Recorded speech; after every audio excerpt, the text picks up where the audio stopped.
ma isleedahay xilliga loo qorsheeyay doorashadu way ku dhici kartaa markaad eegtid xaaladaha socda iyo waxyaabaha taagan markaad eegtid kuma dhici karto ma ku dhici karto waqtiga loo asiyo kuma dhici karto isagoo beelaha wiiye hadda talay ku jiraan waxay ka tashanayaan inay qolo walba gobolkeeda 60 xildhibaan oo ka soo qoyi galbeed oo kale amba bay bakool amba shabeellaha dhexe nin walba inuu dib ugu laabto xaruntii laga soo doortay laakiin magaalada muqdisho hadda ka bacdi insha Allah waxaan u samayn doonaa gomraso tooraha iyo isma saaraa doonaan iyo duqa magaalada waa la kala qaaday waxa loo sameynaa maamul goboleed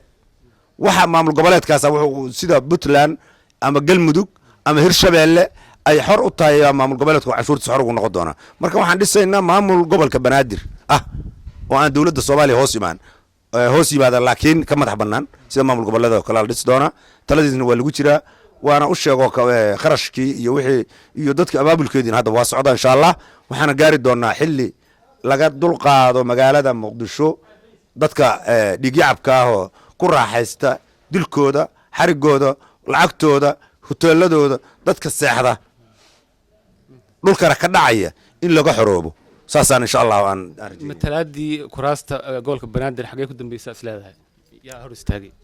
taasu waa mar hawiya tashadon insha Allah waa ka tashadoona waxaan tashanaynaa dawladda markii la dhiso ayaan ka tashadoona in ama dawladdu maaragtay ay noqoto dawlad Soomaaliyeed ama midda hadda oo kale ay noqoto labadaas laga tashanay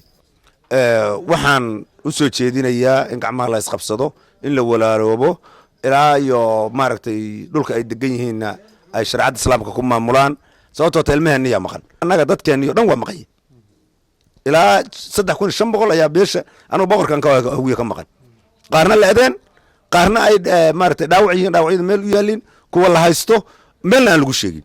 dadkeena baa maqan qaar Eritrea lagu laayay kuwa Ethiopia hadda ay u shaqeeyaan oo ciidamada Ethiopia ay qayb uga jiraan marka waxaan leeyahay arintaas waa in maaragtay laga fiirsadaa oo Soomaaliya baabad dambe loo celin anigu taasan leeyahay waxaana gaari doonaa xilli laga dulqaado magaalada Muqdisho dadka dhigyacabka oo ku raaxaysta dilkooda xarigooda lacagtooda hoteeladooda dadka seexda dhulkana ka dhacaya in laga xoroobo saasaan insha Allah aan matalaadii kuraasta gobolka Banaadir xagee ku dambeysay isleedahay yaa hor istaagay taasu waa mar hawiya tashadon insha Allah waa ka tashadoona waxaan tashanaynaa dawladda markii la dhiso ayaan ka tashadoona in ama dawladdu maaragtay ay noqoto dawlad Soomaaliyeed ama midda hadda oo kale ay noqoto labadaas laga tashanay waxaan u soo jeedinayaa in gacmaha la isqabsado in la walaaloobo ilaa iyo maaragtay dhulka ay degan yihiin ay shariicada islaamka ku maamulaan sababtoo ilmaheena maqan annaga dadkeena dhan waa maqay ilaa 3500 ayaa beesha anu boqorkan ka hawiye ka maqan